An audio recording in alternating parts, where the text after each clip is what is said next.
El derecho a esta es fundamental dentro de la estructura de un Estado democrático, por lo que la efectiva garantía de un cumplimiento es una responsabilidad del Estado. Entonces aquí encontramos un elemento que lo asemeja mucho a la obligación del cumplimiento de los derechos humanos. ¿Quién está obligado al cumplimiento de los derechos humanos? El Estado. El Estado entendiendo como federación, Estado y municipio. Así nos referiremos. Entonces, pues tenemos mayor proximidad a esto. En un Estado democrático, la seguridad es un factor coadyuvante del bienestar social y de la calidad de vida. Aquí se nos está introduciendo un nuevo elemento, porque casi todos entenderíamos que seguridad pública tiene que ver con policías, tiene que ver con justicia penal, tiene que ver con readaptación social. Hay otro elemento que nos pone aquí, calidad de vida. Hay más elementos, no solo es la policía, lo que tiene que ver con el aspecto de la seguridad. No debe estar circunscrita únicamente a la prevención o persecución del delito, sino orientada a promover la salvaguarda y la garantía de todos los derechos humanos. Entonces vamos encontrando que tiene una finalidad, esta seguridad, que es preservar y proteger los derechos humanos. Quiero que traten de ampliar el concepto de lo que es la seguridad pública en el tenor en que estamos comentando. En el Programa de Naciones Unidas para el Desarrollo de 1993 se establece un concepto más amplio que es seguridad humana, la necesidad de evitar amenazas tales como la enfermedad, el hambre, el desempleo, el crimen, el conflicto social, la represión política y los riesgos ambientales. Pues no solo es el aspecto del crimen, hay otras circunstancias que debemos de considerar. Es crear las condiciones necesarias para que las personas puedan vivir y desarrollarse en circunstancias acordes a su dignidad intrínseca. Ya hablamos de dignidad, que es el fundamento y base de los derechos humanos. Significa mucho más que la ausencia de la amenaza delictiva. Incluye la seguridad en contra de la privación humana, una calidad de vida aceptable, así como garantías a todos los derechos humanos. Es una condición o estado caracterizado por la libertad de amenazas a los derechos que tienen las personas. ¿Y por qué tratamos de enlazarlo? ¿Por qué hablamos de seguridad humana como un concepto más amplio? Porque ya fue una recomendación que se hizo a México en el 2003. El diagnóstico sobre la situación de los derechos humanos en México estableció, y la Oficina del Alto Comisionado de Naciones Unidas le recomienda a México subordinar el concepto de seguridad policial al de seguridad humana, en el sentido de que el objetivo último de la actividad del Estado es la protección de la persona. Seguridad y orden público se complementan con la salvaguarda de los derechos humanos como principal función y razón de ser de la actividad policial, de tal manera que la tutela del orden público no quiebre nunca el necesario respeto a los derechos humanos. Las políticas de seguridad pública deben ser un conjunto de medidas destinadas a proteger las realidades sociales que hacen posible el ejercicio de los derechos fundamentales. Nuevamente, volvemos a la pregunta: ¿la seguridad es un derecho humano? Hacen el favor de levantar la mano los que consideren que sí es un derecho humano, ¿o no? Bueno, los que sí, por favor. Solamente 2 más levantaron la mano. No, un poquito más, ya el 70%. En estricto sentido no sería un derecho humano, pero está integrado con una serie de derechos humanos que finalmente requieren la protección por parte del Estado. Es una obligación del Estado. Y a todo esto, ¿qué hace la Procuraduría de Derechos Humanos en este rubro?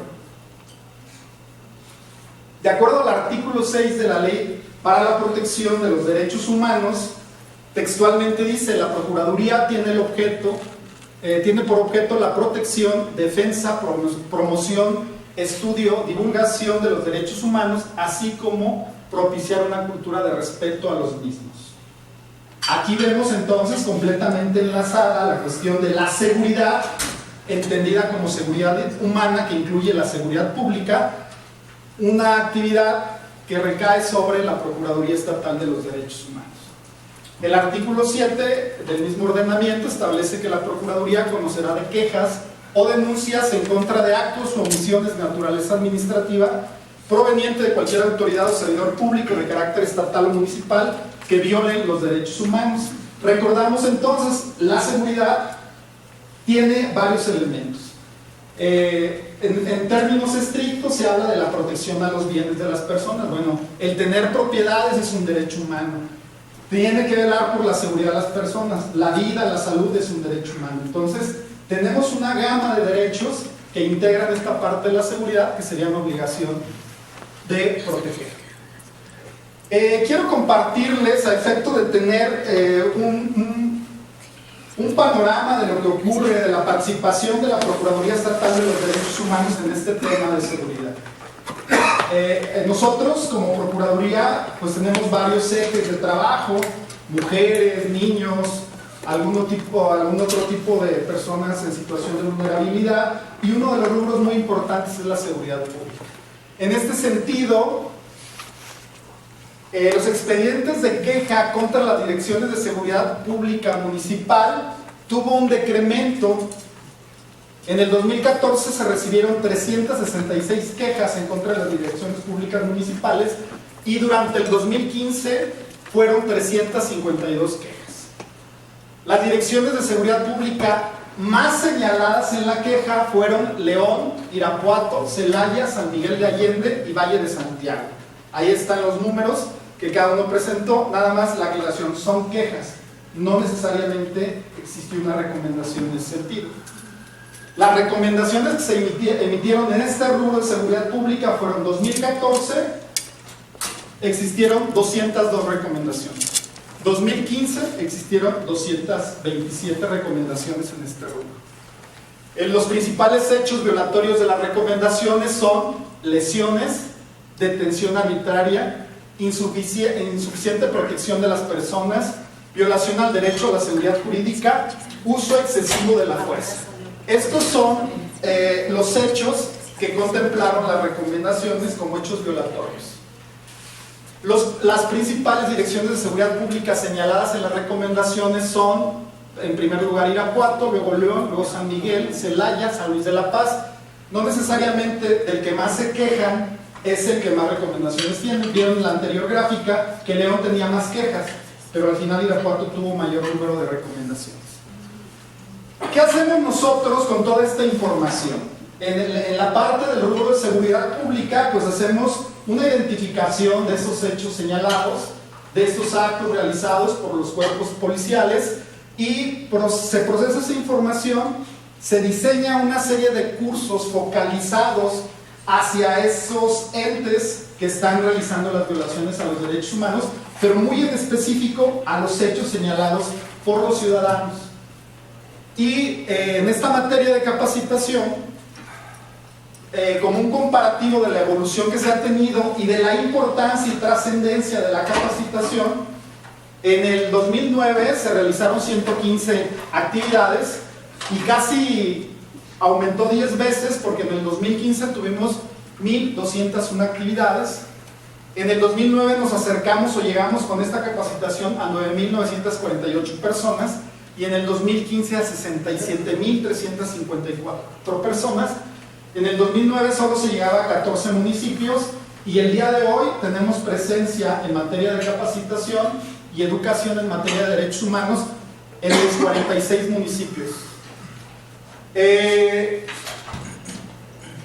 Es importante también ir analizando si esa actividad que realizamos en materia de capacitación está teniendo un efecto, porque no tendría caso que nosotros decidamos en qué materia vamos a capacitar y muy contentos terminamos. No, hay una evaluación y un seguimiento, y entre otros elementos que tenemos para considerar el efecto que está teniendo la capacitación es, en materia de quejas en contra de las corporaciones policíacas, hubo un decremento de 32% en un periodo de 5 años. En el 2010 se quejaron hubo 525 expedientes de queja, y en el 2015 352.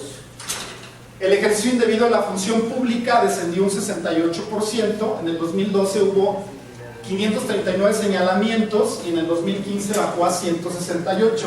Insisto, la capacitación iba exactamente en esos rubros. Las quejas por lesiones han disminuido más de un 46% durante los últimos 3 años. Aquí vemos la diferencia del 2015 al 2012. Las quejas por detención arbitrarias han disminuido más del 43% durante los últimos 5 años. Las quejas por allanamiento en morada en el 2012 eran frecuentes y hoy en el 2015 pues solo son 15 expedientes. Entonces, esta ya es la siguiente parte. Entonces, a grandes rasgos, esto es lo que hacemos en la Procuraduría Estatal de los Derechos Humanos en materia de seguridad pública. Quiero comentarles que los rubros que se establecen como hechos violatorios son de alguna forma globalizados, son datos que se establecen a nivel nacional para poder hacer el comparativo entre las instancias. No está considerada la seguridad humana en el aspecto tan amplio para establecer todos los rubros, sino simplemente está considerando en un aspecto limitado como seguridad pública en los elementos que se establecen para hacer los comparativos. Bueno, por el momento sería mi participación y nos esperaríamos a la parte final de las conclusiones. Muchas gracias por su atención.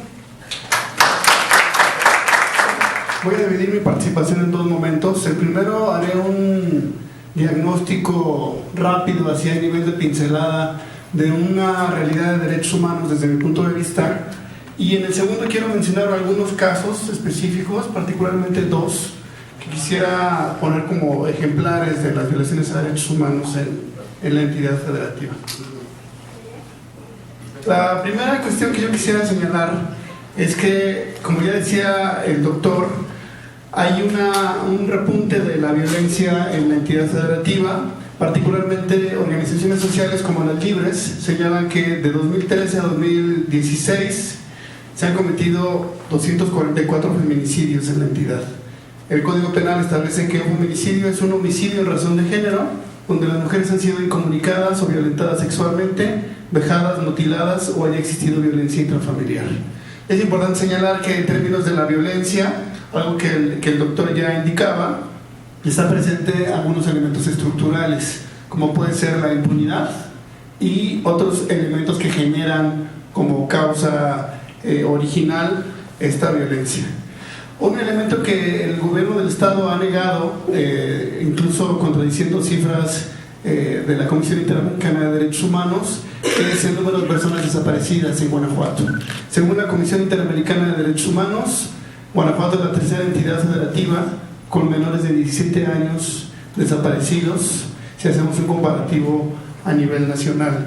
¿Qué quiere decir esto? Que no solamente hay un patrón de violaciones a derechos humanos, sino que existen violaciones graves a derechos humanos cometidas en la entidad federativa y que pueden estar vinculadas a ciertos patrones sistemáticos o a violencia estructural en la entidad. También se ha señalado recientemente en el informe de Coneval y de INEGI que Guanajuato es el 5º lugar nacional con niños y niñas pobres. Es decir, pensamos por ejemplo en el municipio de León, se señala que hay alrededor de 4 de cada 10 niños en pobreza, que están concentrados en algunos de los polígonos de pobreza que están aquí indicados en el municipio. Es decir, la pobreza, la violencia y algunos patrones sistemáticos de violaciones graves a derechos humanos están presentes en la entidad.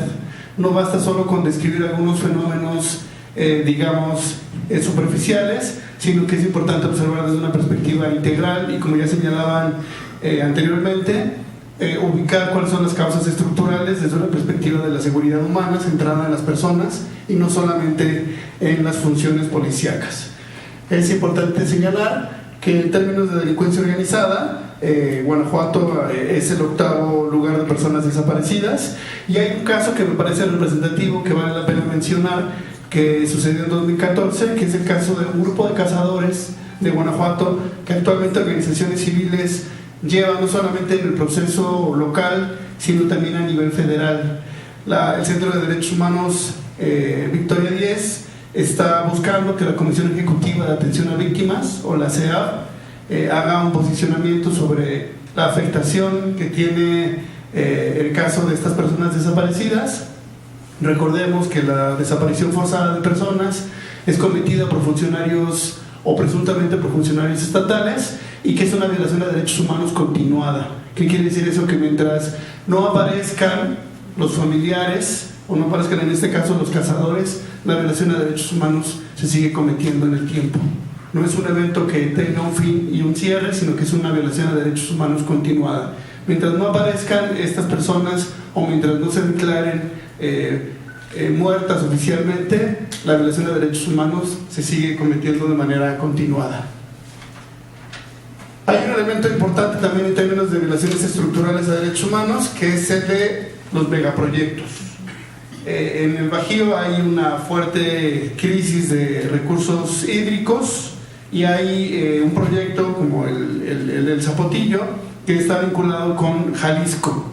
Es importante decir que hay un proceso de resistencia en Jalisco y que ha tenido un poco eco a nivel de la entidad federativa en Guanajuato y pocas expresiones de apoyo a nivel León. Es importante señalar también dos realidades: la pauperización del campo y la presencia de familias jornaleras, y la migración. Somos no solamente expulsores de migración internacional, sino que somos receptores. Hay un diagnóstico sobre movilidad en la entidad federativa que habla de cómo en los años recientes la movilidad humana se ha concentrado en la zona industrial o en este corredor industrial, y hay también un elemento importante que es el de somos una entidad de tránsito.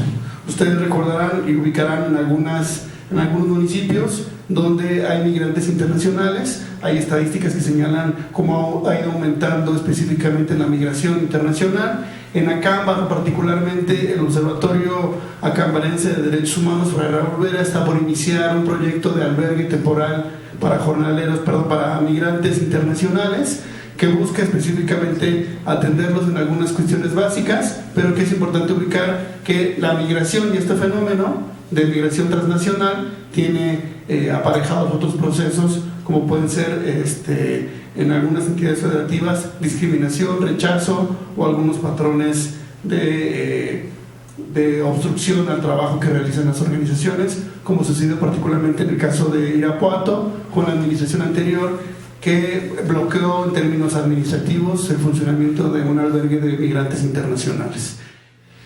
Retomando lo que ya acertadamente el licenciado Armenta presentaba, yo diría que en términos de las dimensiones de la seguridad humana, la definición de Naciones Unidas señala que hay al menos 7 definiciones o 7 elementos fundamentales de la seguridad humana, que son la seguridad personal, la seguridad alimentaria, la seguridad ambiental, política, sanitaria, comunitaria y económica. Es fundamental darle contenido a un nuevo modelo de seguridad centrada en las personas. Yo diría que en el nivel nacional hay una discusión todavía sobre la diferencia entre seguridad nacional, seguridad pública, que es lo que el doctor Samuel acertadamente presenta, y lo que se presenta en este momento, que es seguridad ciudadana y seguridad humana, que es un paradigma que no puede ser pensado como algo práctico si no hay una modificación en estos dos primeros elementos que distancien la seguridad humana de la seguridad nacional o de la seguridad pública. Es decir, este sería el ideal a alcanzar para ubicar diferentes elementos de la seguridad humana en una perspectiva integral. Quisiera ejemplificar dos casos, si me permiten. Uno es el de Carla Silva, que ya mencionaba yo en el diagnóstico, que salía también en la rueda de prensa en el posicionamiento que hacía el PRD. Hay que decir que, bueno, el caso de Carla Silva es la agresión a una periodista del Heraldo de León en 2014, que actualmente tiene un proceso penal donde el exalcalde de Silao se encuentra en prisión preventiva, pero hay que señalar que las organizaciones que han acompañado este proceso han señalado algunas irregularidades que ya también el doctor Samuel presentaba, ¿no? Hay primero una conmutación de la pena, que permite que uno de los inculpados, directamente el exdirector de la policía, pueda conmutar su pena con trabajo comunitario. Y no, la jueza no ha inferido, no ha utilizado esta interpretación conforme que ya también el doctor señalaba, para ubicar cómo no solamente bajo la instrucción del alcalde o del exalcalde, sino bajo el mando del policía, se utilizaron indebidamente recursos y bienes municipales, ¿no? Particularmente los vehículos de la policía municipal que fueron utilizados para trasladar a quienes hicieron, en términos prácticos, la ejecución de la golpiza para Carla, y esto no ha sido efectivamente tomado en cuenta por la jueza, un elemento que es importante considerar. Lo que se plantea en términos de la interpretación conforme y de los principios internacionales es la protección más amplia, en este caso particular de Carla Silva en su calidad de víctima de violaciones a derechos humanos, cuestión que no ha tomado en cuenta la propia jueza, ¿no? También hay que indicar que pese a que la Procuraduría de Derechos Humanos emitió una recomendación donde señala que se violó la libertad de expresión, los delitos por los cuales está siendo investigado el exalcalde de Silao y algunos operadores no están vinculados con la libertad de expresión. Una organización internacional que se llama Artículo 19, que defiende la libertad de expresión, ha señalado este elemento, que en términos de investigación judicial no hay un avance, no hay ninguna averiguación iniciada en relación a la libertad de expresión. Ese es un tema que hay que profundizar y que definitivamente analizar esta agresión solamente desde las lesiones limita mucho la posibilidad no solamente de acceso a la justicia en el caso de Carla, sino también las medidas de no repetición y la reparación del daño, cuestión que es fundamental, ¿no? El siguiente caso que quisiera señalar ya para cerrar mi participación es el caso de un adolescente que fue ejecutado extrajudicialmente en la colonia Castillo Azul hace unos pocos días aquí en León, Guanajuato. Quisiera enfatizar varios elementos. Yo considero fundamental que la Procuraduría de Justicia haga una calificación de los hechos desde una perspectiva internacional y que tome en cuenta la definición de ejecución extrajudicial y no de homicidio simple. Voy a explicar qué es lo que estoy planteando, ¿no? Primero, decir que el relator de la ONU sobre ejecuciones extrajudiciales ha señalado en un informe que analiza los 3 últimos años del trabajo del gobierno federal y del Estado en su conjunto, que en México sigue habiendo ejecuciones extrajudiciales y que el uso excesivo de la fuerza por agentes de seguridad del Estado persisten en México, como actualmente nos lo acaba de presentar el licenciado Armenta, ¿no? Es decir, los policías en todas sus dimensiones siguen haciendo uso excesivo de la fuerza, y en este caso específico no es un homicidio simple, es una ejecución extrajudicial.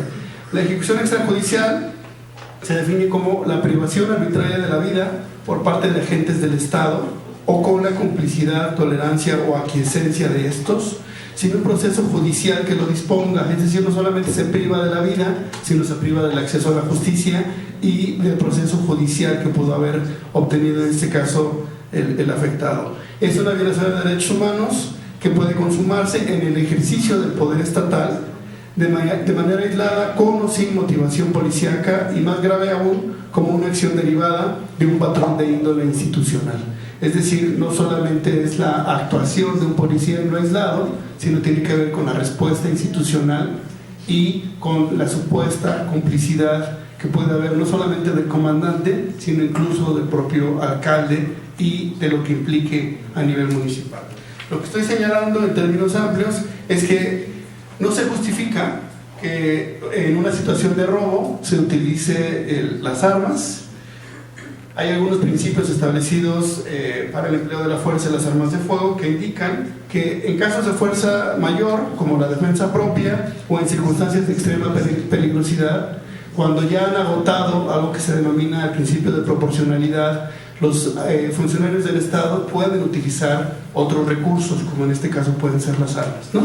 Pero en este ejemplo, como lo estoy describiendo, no hay un uso proporcional de la fuerza y se podría configurar lo que aquí estoy definiendo como una ejecución extrajudicial o un asesinato en manos de un funcionario del Estado con la intencionalidad de privar de la vida directamente a este joven, ¿no?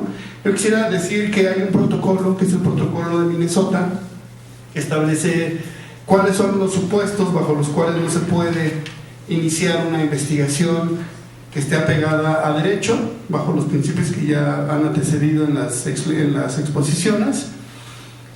Primero decir, si la Procuraduría de Justicia del Estado carece de pericia para la investigación en una ejecución extrajudicial, tiene que señalarlo expresamente. Si no hay una situación de imparcialidad por parte de la Procuraduría, si no le da la debida importancia al asunto, si se considera que hay un criterio abusivo en la investigación o que la víctima y sus familias tienen alguna reclamación sobre la insuficiencia en la investigación, o existen otros elementos que puedan dar cuenta de la falta de imparcialidad en la investigación.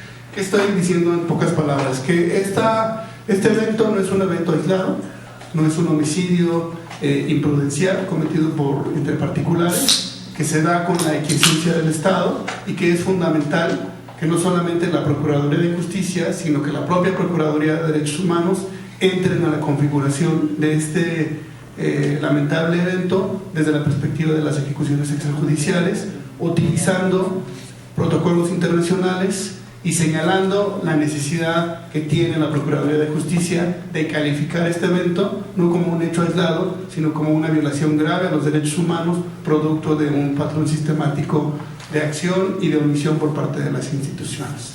Muchísimas gracias.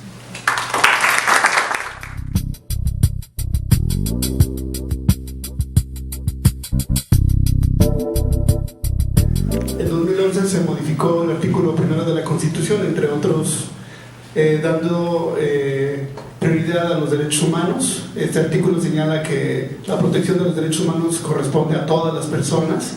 Se establecen algunos principios, como que ya señalaba yo, el principio pro persona, la interpretación conforme y otros elementos característicos de los derechos humanos. Yo creería que esa es una pauta fundamental, que los derechos humanos sean algo práctico en el ejercicio cotidiano de los municipios, y que las interpretaciones que se hagan, ya sea para la capacitación de los policías o para el establecimiento de ciertos programas o políticas para prevenir detenciones arbitrarias, ejecuciones extrajudiciales, tortura y otros procesos, digamos, que son violaciones a derechos humanos graves, se establezcan los derechos humanos no en oposición a la seguridad pública, como de alguna manera también lo adelanta Samuel. Él trata de hacer como una armonía entre ambos, pero hay procesos en los que él señala que justamente hay una oposición, tiene que haber un equilibrio entre los derechos del imputado, de la víctima y de la sociedad. Esa sería la aspiración, desde mi punto de vista, tratar de que ese paradigma integral que equilibra los tres elementos sea llevado a la práctica cotidiana y que se traduzca en decisiones y en procesos llevados a nivel municipal. Muy bien, muchas gracias. Continuamos entonces con las conclusiones en materia de seguridad y derechos humanos, y pues les pediré a ustedes que más bien ustedes hagan las conclusiones. Entonces, para ti, ¿cuál sería la primera conclusión? Perdón, no te creas, aquí la tengo. Si me haces favor de leerla. Bueno, primera, la seguridad de la persona está integrada por diversos derechos fundamentales. La obligación de promover, respetar, proteger y garantizarlos está a cargo del Estado. Gracias. Nuestro compañero nos va a ayudar con la segunda. El Estado debe subordinar el concepto de seguridad pública al de seguridad humana, en el sentido de que el objetivo último de la actividad del Estado es la protección a la dignidad de la persona. La seguridad no debe estar circunscrita únicamente a la prevención o persecución del delito, sino orientada a promover la salvaguardia y garantía de todos los derechos humanos. Compañero, la tercera, por favor.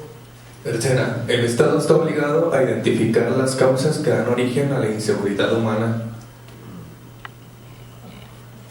Cuarta, compañero. Cuarta, todos los programas y acciones que se realicen deben estar basados en un diagnóstico y deben fomentar entre las autoridades el respeto irrestricto a los derechos humanos. La quinta, compañero. Los programas deben contemplar estrategias que involucren a la sociedad y no solamente al sector público, para que con una acción concertada desde diversos frentes puedan disminuirse las causas de infracciones y delitos. La sexta. Sexta, el Estado debe destinar mayores recursos para combatir la marginación social y la pobreza, la construcción de un amplio e incluyente sistema de seguridad social, ampliar y fortalecer los mecanismos de compensación social. Compañero, por favor, la séptima.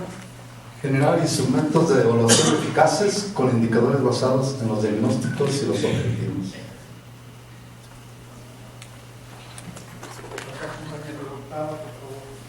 Octava, aplicar el principio de máxima publicidad y transparencia en todas las acciones destinadas a seguridad humana, desde la planeación, ejecución y evaluación. Bueno, serían todas mis conclusiones y les dejo aquí mi correo electrónico por si tienen alguna queja que hacerme, ese es el mail. Y por mi parte pues sería todo. Les dejo aquí un teléfono 01800, ahí pueden tener acceso a cualquier tipo de información, asesoría en materia de derechos humanos o incluso en materias que no sean propias de derechos humanos, les darán una explicación y les dirán dónde los pueden auxiliar. Así como esta publicidad la hacemos en cada uno de los miles de eventos en los que participamos, es una forma de tener contacto con las personas. Por otro lado, la participación de la sociedad civil organizada para la Procuraduría de Derechos Humanos es muy importante. Nada menos hoy se están firmando 35 convenios con organizaciones de la sociedad civil, por lo que prácticamente llegamos a 300 organizaciones de todo el estado, de diferentes tipos. Hay organizaciones de profesionistas, organizaciones específicas en la defensa de los derechos humanos, prácticamente de todas las materias.